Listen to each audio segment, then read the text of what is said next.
أعوذ بالله من الشيطان الرجيم.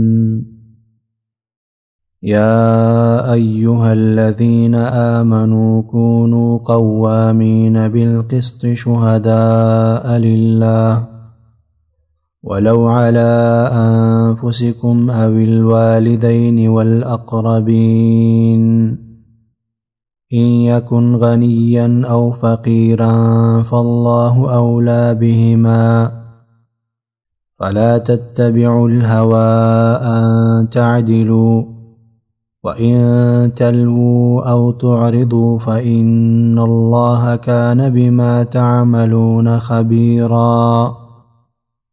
سورة النساء 115 نمبر آیات ته. مخکې آیاتونو کې الله رب العالمین مختلف شرعي احکام او امور انتظامیه ذکر کړل. دې کریمه کې اوس الله رب العالمین جواب دی وهم کی او حاصل دا دی چې په دې امور کې بایا د خپل خپلوانو د مور او پلار او د لحاظ ساتلی شي. الله رب العالمین جواب کوي چې هیڅ کله نه په دې امور کې به د مور او پلار او خپل خپلوانو او د نورو لحاظ نشي ساتلی، بلکې انسان کې به انصاف موجودی، عدل به کې موجود وي. یا ایها الذین آمنوا، اے هغه کسانو چې ایمان راوړی، کونو شی قوامین، کلک ولاړ، بالقسط، په انصاف، په انصاف سره کلک ودرېږئ. شهداء، بیان کوونکي، لله، د پاره د الله، د الله د پاره کلک تاسې په انصاف او عدل باندې ودرېږئ. ولو علی انفسکم، اگر کوي دغه شهادت او گواهی علی انفسکم په نفسونو ستاسې، خپل ځان باندې مو گواهی وي، نو هغه د پاره په انصاف او عدل باندې ودرېږئ. او الوالدین، یا په مور او پلار باندې، والاقربین، یا په خپلوانو باندې، که په ځان وي خپلوانو یې مور او پلار باندې وي، په انصاف باندې ودرېږئ. ان یکن، کوي هغه غنیا، مالدار، او فقیرا، یا غریب، چا باندې چې گواهی کیږي که غریب وي که مالدار وي، نو هغوی دپاره انصاف باندې ودرېږئ. فالله، نو الله تعالی، اولا بهما، زیات مهربانه دی، بهما، په دې دواړو باندې. الله چې کومه فیصله په انسان باندې کړې وي، الله رب العالمین ډېر مهربانه دی. ستاسې مهرباني هغه الله رب العالمین نه زیاته نه ده. فلا تتبعوا الهوى، نو تابعداري مه کوئ د خواهش، ان تعدلوا، چې انصاف به ونه کوي. د خواهش تابعداري مه کوئ چې انصاف تاسې پرېږدئ. وان تلووا، او که ژبه اړوئ، او تعرضوا، یا مخ ګرځوئ د حق بیان نه، فإن الله، نو یقینا الله تعالی، کان دی، بما تعملون، ستاسې په عملونو باندې، خبیرا، خبردار. الله رب العالمین ستاسې په اعمالو باندې پوهه ذات دی. یا ایها الذین آمنوا آمنوا بالله ورسوله. د آیت کریمه نه وروسته اوس الله رب العالمین مختلف زجرونه ورکوي منافقانو، یهودو، نصاراو، مرتدینو ته، مختلفو کفارو ته الله رب العالمین مختلف زجرونه ورکوي. اول به ترغیب ایمان ته، او بیا به زجرونه د دې نه وروسته شروع شي. د منافقانو به مختلف قبایح ذکر کړي. یا ایها الذین آمنوا، یا کسانو چې ایمان راوړی، په ژبه باندې اقرار کوئ، آمنو، ایمان راوړئ، بالله، په الله، ورسوله، او په رسول داغه، الله او داغه په رسول باندې ایمان راوړئ. یا دا خطاب مؤمنانو ته دی، او مراد ترې نه چې دی مضبوطوالی په ایمان باندې دی، چې مؤمنانو ایمان به مضبوط شي.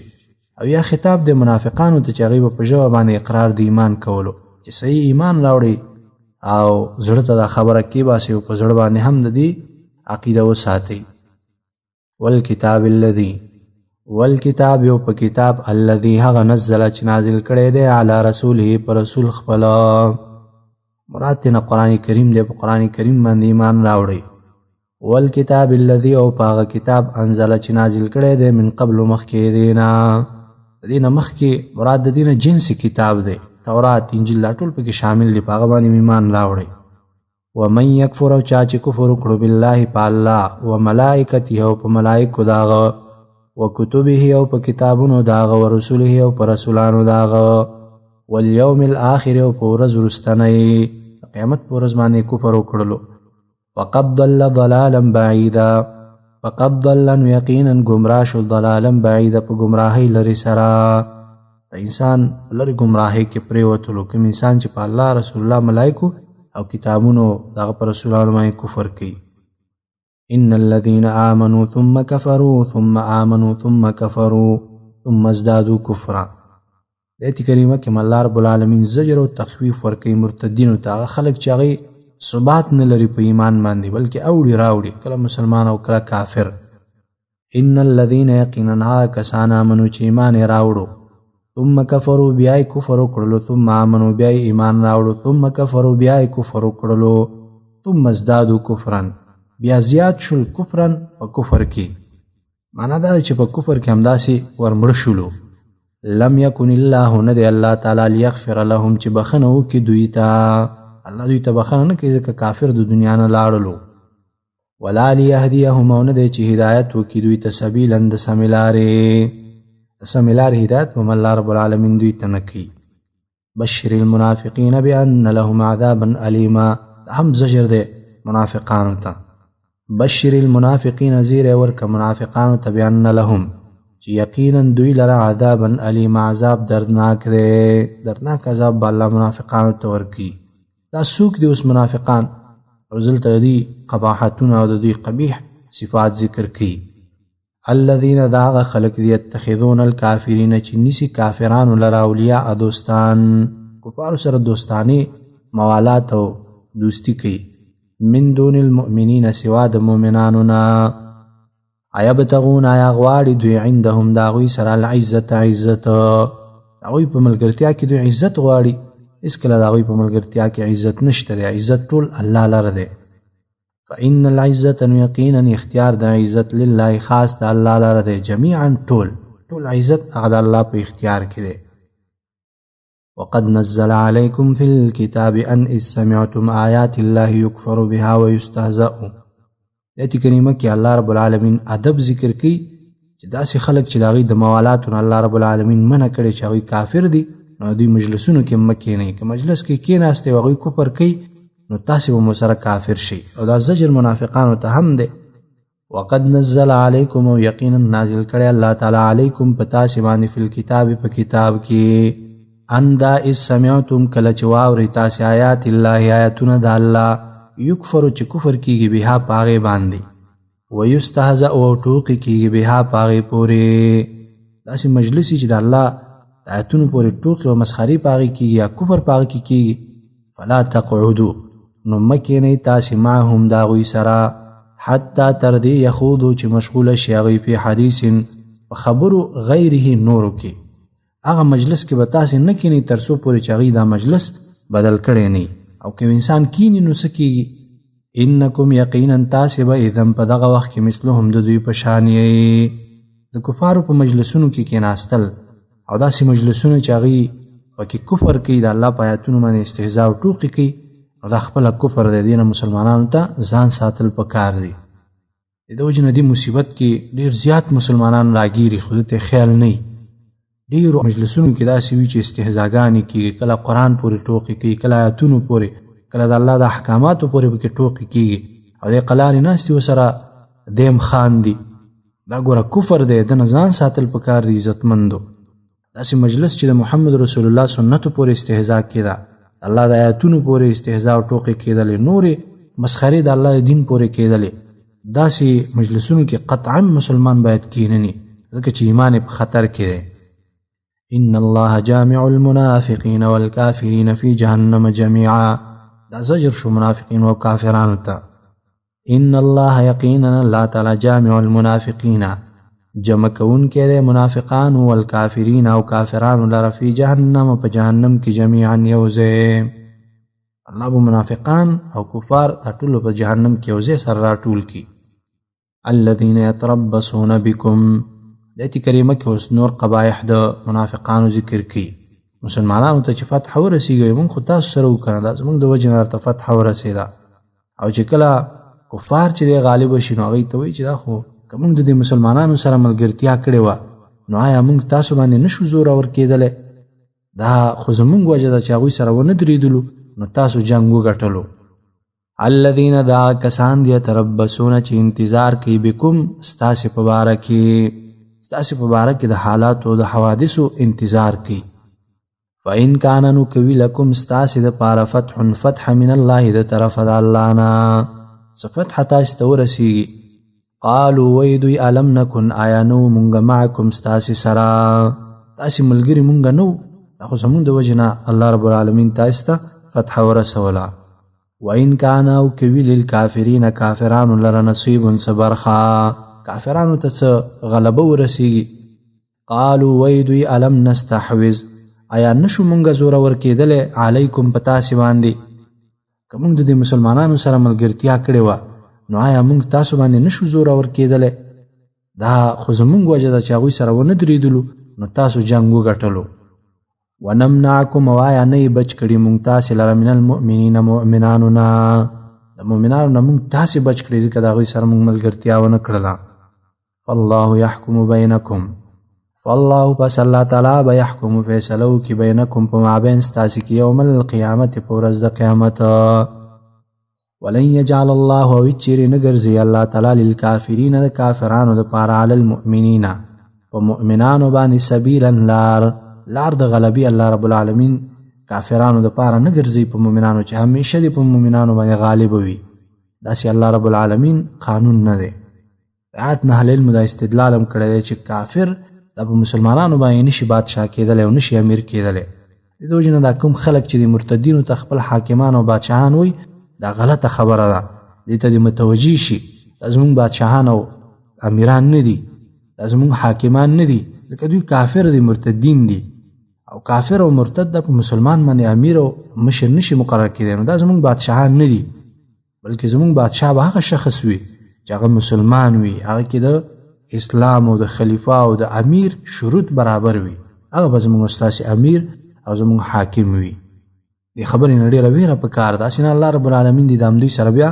په آخرت کې راجمع کړي چې ته ورته خپل امیر او ته ورته خپل حاکم او بادشاه وې وي دا زمونږ حاکمان او زمونږ امیران او زمونږ بادشاهان نه بلکې دا زمونږ امیران او زمونږ حاکمان او زمونږ بادشاهان نه دي دا پردي دي دا د کفار غلامان دي په موږ باندې مسلط شوي دي ان المنافقین یخادعون الله وهو خادعهم آیت کریمه کې اوس نور قباحتونه د منافقانو ذکر کړي هغه خلک دي چې دوی په خپل ګمان باندې الله سره دوکې کوي دارنګه منځونو کې سستوالی کوي ریاکاري په دوی کې موجوده ده ان المنافقین یقینا منافقان یخادعون الله دوکه کوي د الله سره څنګه دوکه کوي بزعمهم دوی په خپل ګمان باندې د الله سره دوکې کوي نور حقیقت کې خو دوکه نشي کولی او یا معنا دا ده چې یخادعون رسول الله د الله د رسول سره دوی دوکه کوي وهو خادعهم وغه دوکې ورکوي دوی ته د منافقانو ته الله رب العالمین دوکه ورکوي څنګه چې د الله د شان سره مناسب وي